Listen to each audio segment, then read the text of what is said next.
Leksjon 1. Finne nye børster. Jeg må finne nye børster til kunstverket mitt. Det høres spennende ut. Hva slags leter du etter? Jeg vil ha en variasjon for forskjellige teksturer og teknikker. Vi bør også sjekke ut utvalget i kunstbutikken. Ja, jeg elsker å se alle fargene og stilene som er tilgjengelige. Har du et favorittmerke du foretrekker? Jeg pleier å gå for naturlige børster. De fungerer fantastisk. Flott valg! De kan virkelig forbedre maleriopplevelsen. Jeg gleder meg til å eksperimentere med nye børster. Leksjon 2. Innsjekking og utsjekking. Hva er innsjekkings- og utsjekkingstidene for hotellet vårt? Innsjekking er klokken 14, og utsjekking er klokken 12. Det gir oss god tid til å slappe av ved ankomst. Ja! Jeg foretrekker alltid en utsjekking hvis mulig. Det hjelper. Det gir en mer rolig morgen. Nøyaktig. Vi kan nyte frokosten uten å skynde oss. Når tror du vi skal dra? Kanskje litt før utsjekking for å unngå stress. Flott plan. Jeg gleder meg til oppholdet vårt. Leksjon 3. Dekorative elementer. Hva slags dekorative elementer vurderer du for prosjektet ditt? Kanskje noen unike skulpturer eller fargerike malerier. Det høres herlig ut. Skulptur tilfører dimensjon og interesse. Ja! Jeg tror det kan skape en fantastisk atmosfære. Tenker du på et bestemt tema for dekorasjonene dine? Jeg vil gjerne innlemme naturinspirerte design. Naturelementer kan være veldig beroligende og vakre. Nøyaktig. Jeg tror det vil resonere hos mange mennesker. La oss utforske noen alternativer sammen. Leksjon 4. Avslapningsteknikker. Jeg har utforsket forskjellige avslapningsteknikker. Det høres interessant ut. Hva har du prøvd? Jeg hørte på beroligende musikk før sengetid. Det er en god idé. Det bidrar til å sette en beroligende stemning. Ja, det gjør det å sovne mye lettere. Jeg liker også å trene dype pusteøvelser. Åndedrettsteknikker kan være svært effektive. De hjelper til med å lindre stress og angst. Jeg burde prøve å innlemme disse i rutinen min. Leksjon 5. Kulinariske eventyr. Jeg gleder meg til å prøve flere retter under turen. Meg også! Jeg har hørt at gatematen deres er ekstraordinær.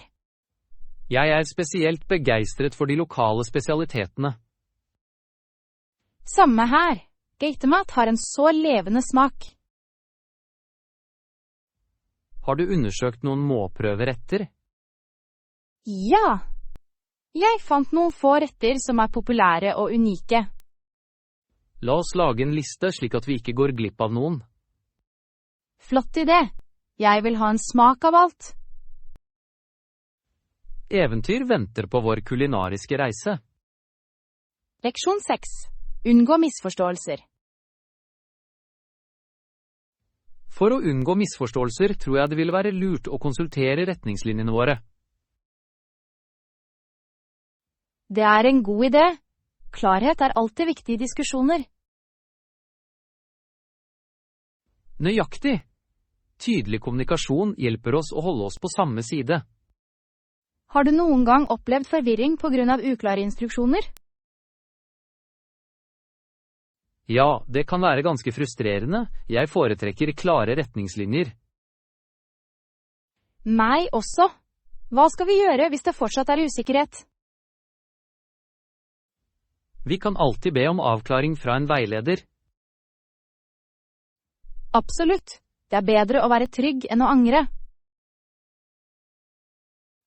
Jeg føler meg tryggere når jeg vet at vi har støtte. Leksjon 7. GPS-beregninger. Hørte du at Mount Everest nå er oppført som 8.848 meter på grunn av nye GPS-beregninger? Ja, det gjorde jeg. Det er fascinerende hvordan teknologi kan endre vår forståelse. Faktisk, hva er verdens høyeste fjell nå? Det ser ut til at Everest fortsatt holder titelen. Utrolig, er det ikke? Veldig mye. Har du noen gang tenkt på å klatre den? Jeg har! Selv om høyden høres skremmende ut. Jeg er enig. Det krever seriøs forberedelse og trening. Absolutt. Jeg beundrer de som erobrer slike høyder. Kanskje vi bør begynne med mindre fjell først? Leksjon 8. Minner om regnværsdager. På regnværsdager holdt vi oss inne og lekte med leker og dukker. Det høres gøy ut. Jeg elsket de koselige innendørsdagene. Meg også. Vi bygde ofte fort med puter. Ja! Det føltes som vår lille eventyrverden. Hva var favorittlekene dine den gang? Jeg elsket actionfigurene mine. Hva med deg? Jeg hadde en samling lekebiler som jeg elsket å kjøre. Har du noen gang hatt konkurranser med dem? Absolutt. Det var alltid spennende å se hvilken bil som var raskest. Leksjon 9. Kidnappet og usikker. Jeg hørte at noen mennesker ble kidnappet av Røde Khmer for et år siden. Det er forferdelig. Deres skjebne er så usikker. Det er tragisk. Kidnapping forårsaker enorm smerte og lidelse. Ja, jeg kan ikke forestille meg frykten de må føle. Vi bør gjøre vår del ved å øke bevisstheten. Jeg er enig. Å utdanne andre kan bidra til å forhindre slike tragedier. Hva tror du vi kan gjøre for å støtte ofrene? Kanskje ved å være frivillig med organisasjoner som hjelper dem. Det er en utmerket idé. Sammen kan vi gjøre en forskjell. Leksjon 10. Sjeldne forhold for livet. Noen mener at forholdene som trengs for intelligent liv er ekstremt sjeldne. Ja, på grunn av dette kan planeten vår være den eneste med liv. Det er fascinerende å tenke på. Vi tar det ofte for gitt. Absolutt. Jorden er unik på så mange måter. Har du noen gang tenkt på hvordan livet begynte? Alle teoriene er spennende, fra kjemisk opprinnelse til evolusjon. Jeg lurer på hvilke andre livsformer som kan finnes andre steder. Det er et stort spørsmål. Universet er enormt og mystisk. Kanskje en dag får vi svar på disse mysteriene. Leksjon 11. Reiseplaner. Jeg er definitivt klar for eventyr. Hvor tenker du på å dra? Jeg tenkte på å ta en tur til fjellet. Det høres forfriskende ut. Jeg elsker ideen om frisk luft. Ja! Utsikten vil være spektakulær. Skal vi gjøre det til en helgetur? Absolutt. Det vil gi oss god tid til å utforske. Hvilke aktiviteter vil du gjøre der? Fotturer, selvfølgelig. Og kanskje litt stjernekikking om natten. De er perfekte. Naturen om natten er magisk. Leksjon 12. Utfoldelse av det amerikanske løftet. Det utholdende amerikanske løftet sier at alle hører hjemme. Det er en viktig idé. Det fremhever likestilling og muligheter. Hvert individ fortjener en sjanse til å trives. Nettopp. Mangfold beriker samfunnet vårt på utallige måter. Hvordan tror du vi kan fremme dette budskapet mer? Kanskje gjennom samfunnsprogrammer designet for å forene oss. Samfunnstjeneste kan fremme forståelse og forbindelse. Jeg er helt enig.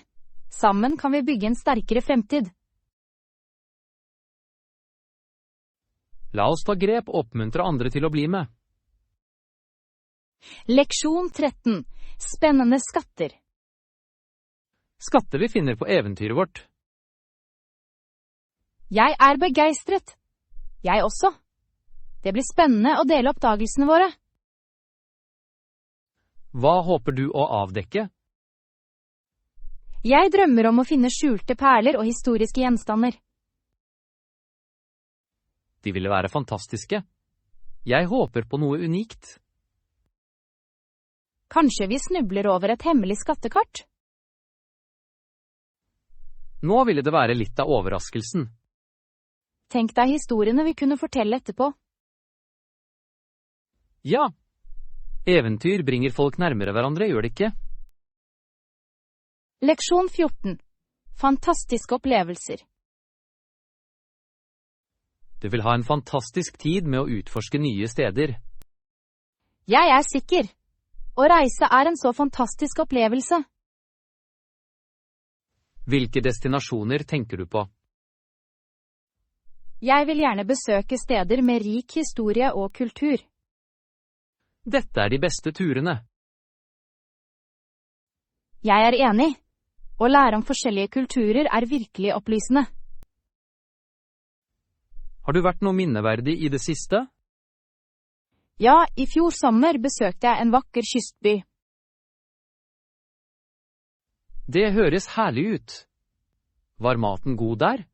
Leksjon 15. Verktøy av topp kvalitet. Å finne verktøy av topp kvalitet er viktig for ethvert prosjekt. Det er flott! Jeg trenger en solid spade til hagen min. En god spade kan utgjøre hele forskjellen. Ja! Jeg vil ikke at det går i stykker mens jeg graver. Har du vurdert å besøke en spesialbutikk? Jeg tror jeg vil.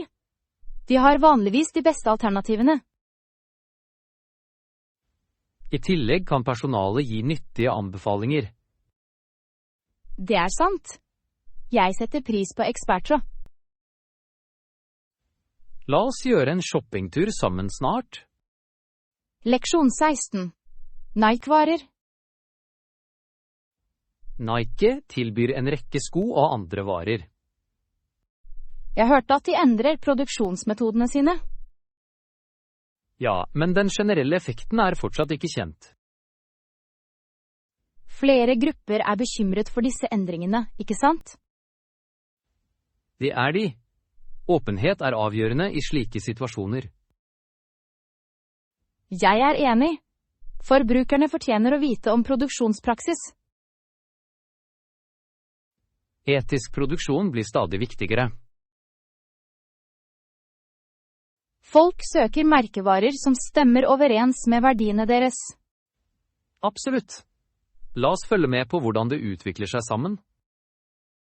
Leksjon 17. London-opplevelse. Hvordan var tiden din i London? Wow, arkitekturen på denne flyplassen er fantastisk. Ikke sant? Det er ganske moderne og effektivt. Jeg elsket blandingen av gamle og nye bygninger i hele byen. London har virkelig en egen karakter. Besøkte du noen ikoniske landemerker mens du var der? Ja, jeg så Big Ben og Tower of London. Dette er attraksjoner du må se. Jeg skulle ønske jeg kunne ha blitt med deg. Neste gang, la oss utforske det sammen. Leksjon 18. Alternativer for Bali. Har du utforsket alternativer for Bali ennå? Sikker! Vi bør se etter de beste tilbudene som er tilgjengelige. Ja, jeg vil gjerne finne rimelige pakker. Det er ofte gode tilbud rundt denne tiden av året. Perfekt!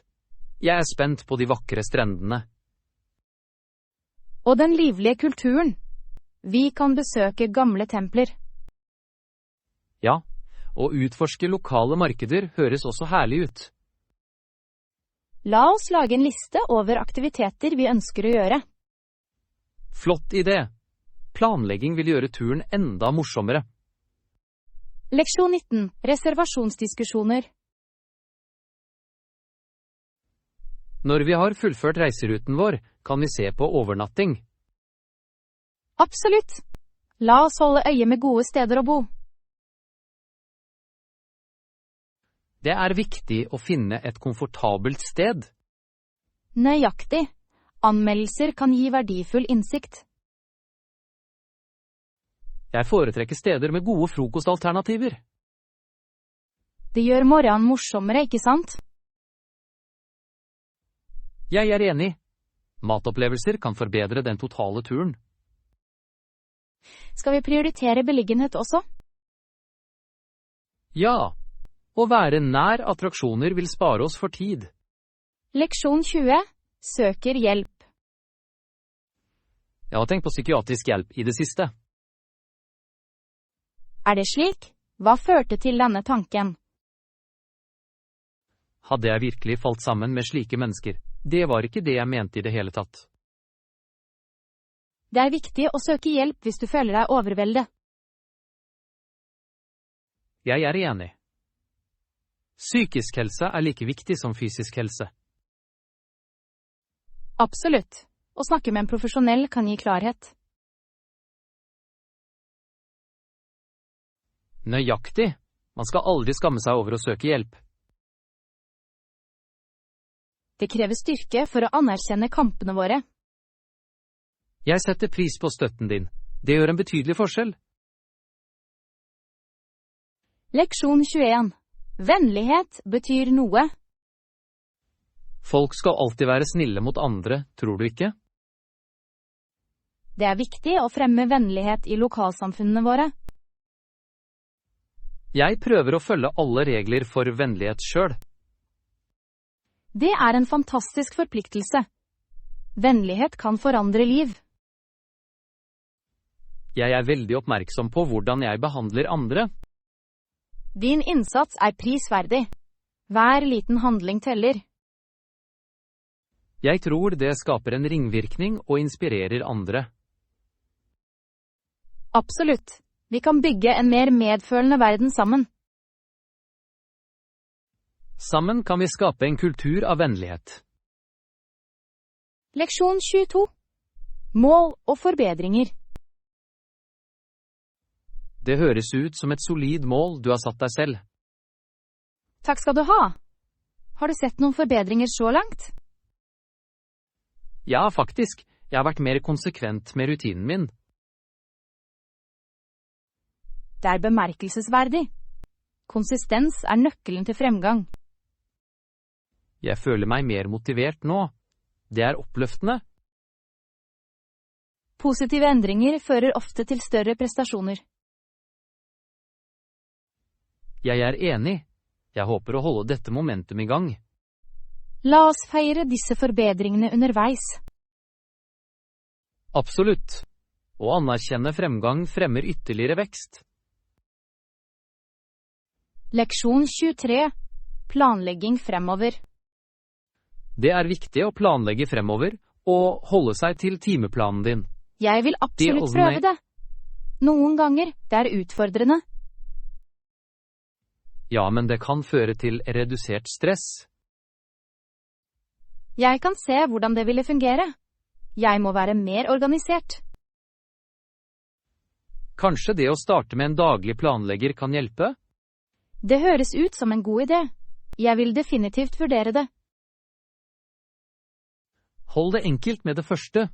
Gradvis kan du finjustere det. Gode råd. Jeg skal prøve det.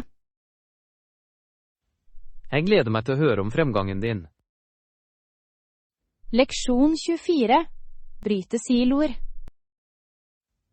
Det vil absolutt bidra til å bryte ned siloer på arbeidsplassen vår. Jeg er helt enig. Samarbeid øker kreativiteten. Det fremmer en kultur av teamarbeid og støtte. Ja, å dele ideer fører til bedre løsninger. Har du sett noen vellykkede eksempler på dette? Jeg leste nylig en case-studie om et teamprosjekt. Hva var deres tilnærming? De inviterte folk fra forskjellige avdelinger til idédugnad. Det er en strålende strategi. Å bringe forskjellige perspektiver er viktig. Leksjon 25. Viktigheten av bøker. Senere i livet sto hun i fare for å bli tatt til fange. Det høres intenst ut. Hva gjorde hun? Hun plukket opp en bok og lot som om hun leste den. Så smart. Det må ha avledet oppmerksomheten. Faktisk, det viser hvor ressurssterk hun var. Det er fascinerende hvordan en bok kan gi trøst og distraksjon. Ja, bøker har en unik kraft, ikke sant? Absolutt. De kan transportere oss til forskjellige verdener. En god historie kan redde dagen på mange måter. Leksjon 26. Ferske ingredienser. Ok, la oss gå for friske tomater da. Det høres perfekt ut. Hva med osten? Jeg tror vi burde plukke opp litt håndverksost. Flott idé. Fersk ost vil forbedre retten vår. Noen spesifikk type du har i tankene? Kanskje en kremet mozzarella ville være herlig. Ja! Det smelter vakkert og tilfører smak. Jeg er spent. Matlaging vil være mye moro. La oss gjøre det til en hyggelig opplevelse sammen. Leksjon 27. Pakkelys. Passende fottøy er viktig for turen vår.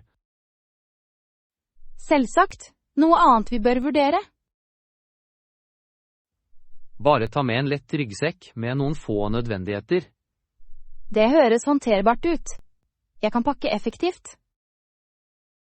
Lette gjenstander gjør reisen morsommere, gjør det ikke?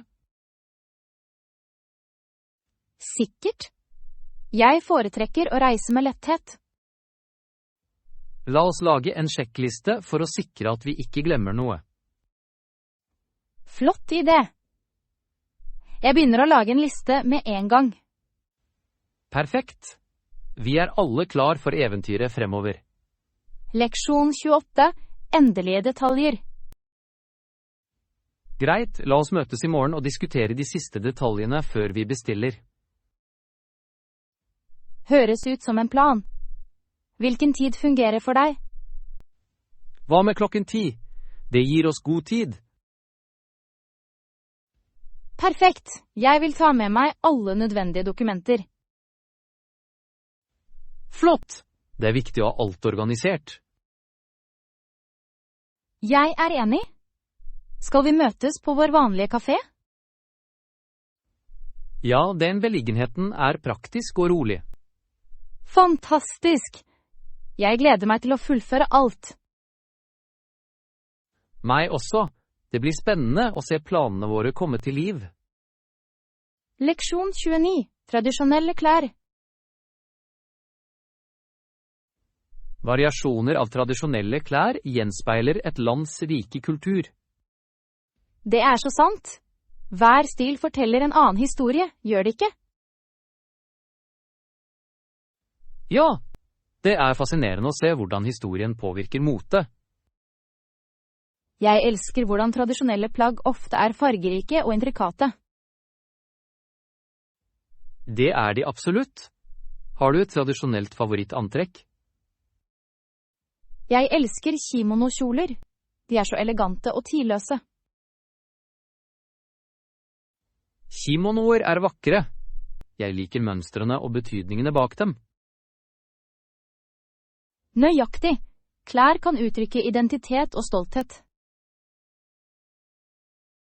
La oss utforske mer om tradisjonelle moter fra forskjellige kulturer. Leksjon 30. Turutstyr. Fotturer krever litt utholdenhet og riktig turutstyr. Godt å vite. Hva er den beste tiden å gå på tur? Vår og høst er ideelle, været er vanligvis hyggelig. Jeg elsker ideen om å se naturen i full blomst.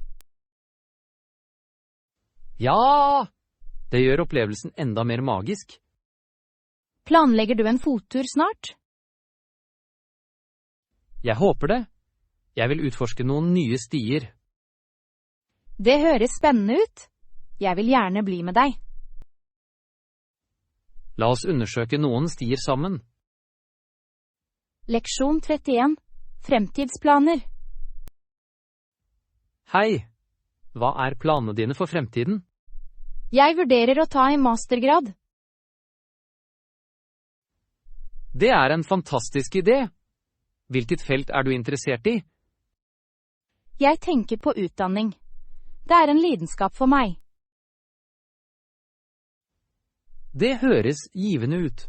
Lærere har en dyp innvirkning. Nøyaktig. Jeg vil være med på å forme unge sinn. Har du bestemt deg for et universitet ennå? Ikke ennå. Jeg undersøker fortsatt alternativene mine. Gi meg beskjed hvis du trenger hjelp. Jeg vil gjerne hjelpe. Leksjon 32. Friske grønnsaker. Jeg hørte at bondemarkedet har ferske grønnsaker i helgen. Det høres fantastisk ut. Jeg trenger faktisk litt grønnsaker. Hyggelig. Ferske råvarer er alltid bedre enn kjøpt i butikk. Jeg er enig. Det er noe spesielt med lokalt dyrket mat. I tillegg kan du støtte lokale bønder. Absolutt. Jeg liker alltid å chatte med dem. De kan også dele gode oppskrifter og tips. Jeg kan ikke vente. Skal vi planlegge å gå sammen? Ja! En tur til markedet er perfekt for en lørdag. Leksjon 33. Konsistens er nøkkelen. Kjennskap gir ofte komfort og selvtillit. Det er flott også. Konsistens er nøkkelen uansett oppgave. Absolutt. Å øve regelmessig fører til forbedring. Jeg er helt enig. Har du en bestemt rutine? Ja, jeg prøver å bruke tid hver dag til trening. Det høres effektivt ut. Jeg må etablere en rutine. Det tar tid, men det er verdt innsatsen. Jeg skal begynne i det små og bygge opp derfra. Flott idé. Du vil se fremgang på kort tid. Leksjon 34. Kunstklasseaktiviteter. Noen ganger kutter vi ting ut av magasiner med saks. Det høres ut som en morsom aktivitet. Hva gjør du videre? Vi limer bilder på papiret for å lage kollasjer. Jeg elsker kunstklasse. Det gir mulighet for slik kreativitet. Ja! Det er en fantastisk måte å uttrykke seg på. Har du et favorittprosjekt du jobbet med? Jeg likte å lage en kollasj av naturscener. Det høres vakkert ut. Jeg vil gjerne se det. Jeg tar den med neste gang vi møtes. Leksjon 35. Favorittbasketballspiller. Hvem er din favorittbasketballspiller? LeBron James er min favorittspiller. Utmerket valg. Han er utrolig talentfull. Ja! Hans ferdigheter og lederskap er bemerkelsesverdig. Jeg beundrer hans evne til å inspirere andre på og utenfor banen. Absolutt. Han er mer enn bare en idrettsutøver. Hva liker du mest med å se ham spille? Hans besluttsomhet og spillestil er fengslende. Jeg er enig. La oss ta et spill sammen en gang.